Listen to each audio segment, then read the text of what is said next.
গ্রাম বাংলার এক ছোট্ট গ্রাম। এই গ্রামে থাকে তালহা, ৮ বছরের সাহসী বুদ্ধিমান এক ছেলে।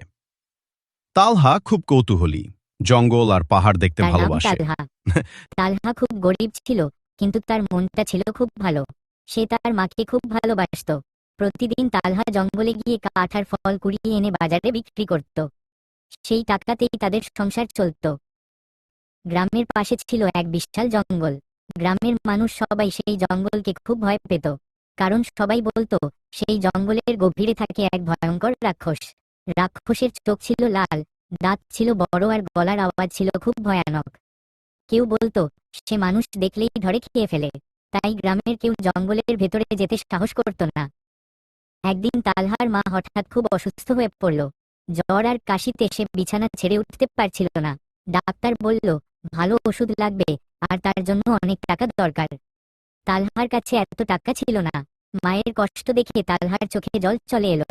সে মনে মনে ঠিক করলো যেভাবেই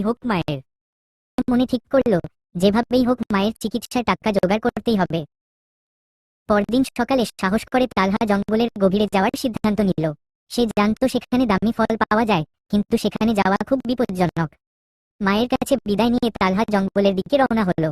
যত ভেতরে যেতে লাগলো, তত চারপাশ অন্ধকার আর ভয়ানক হয়ে উঠল। পাখির ডাক বন্ধ হয়ে গেল, শুধু পাতার মচমচ শব্দ শোনা যাচ্ছিল। তালহার বুক ধক ধক করছিল, তবুও সে পিছিয়ে এল না। হঠাৎ করে মাটিতে ভারী পায়ের শব্দ শোনা গেল, ধপ ধপ ধপ। এক মুহূর্তের মধ্যেই বিশাল এক রাক্ষস তালহার সামনে এসে দাঁড়ালো। তার লম্বা দাঁত বের করা, চোখ আগুনের মতো জ্বলছে। রাক্ষস গর্জে উঠল, হা হা হা, এতদিন পর মানুষ পেয়েছি, আজ তোকে আমি খেয়ে ফেলবো। তালহা ভয় পেলেও নিজেকে সামলে নিল। সে কাঁপা গলায় বলল, আমাকে খাওয়ার আগে একটা কথা শোনো।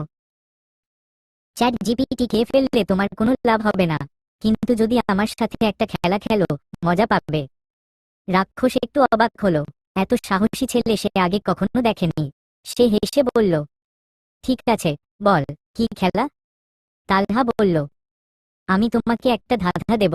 যদি তুমি উত্তর দিতে পারো, তাহলে আমাকে খেতে পারবে, আর যদি না পারো, তাহলে আমাকে ছেড়ে দিতে হবে। রাক্ষস গর্ব করে বলল, আমি রাক্ষস, আমি সব জানি, বল ধাঁধা। তালহা বলল, কোন জিনিস যত নেওয়া যায় তত বড় হয়? রাক্ষস ভাবতে লাগল। সে মাথা চুলকাল, এদিক ওদিক তাকালো, অনেকক্ষণ ভাবল, কিন্তু উত্তর খুঁজে পেল না। শেষে বিড়ুয়ে বলল, আমি জানি না, বল। নিচের দিকে তাক করা তীর। চুলকাল, এদিক ওদিক ওদিক তাকালো, অনেকক্ষণ ভাবল, কিন্তু উত্তর খুঁজে পেল না। শেষে বিরক্ত হয়ে বলল, আমি জানি না, বল উত্তর কি?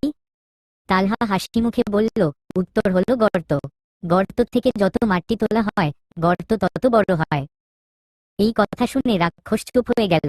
সে বুঝতে পারল, ছোট একটা ছেলে হলেও তালহা তার চেয়ে অনেক বেশি বুদ্ধিমান। রাক্ষস লজ্জা পেয়ে বলল, আমি এতদিন ভুল করেছি।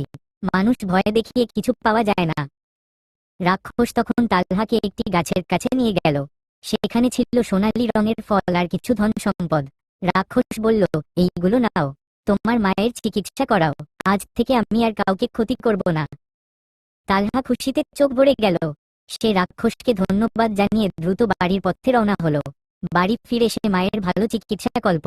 কিছুদিনের মধ্যেই তার মা সুস্থ হয়ে উঠল।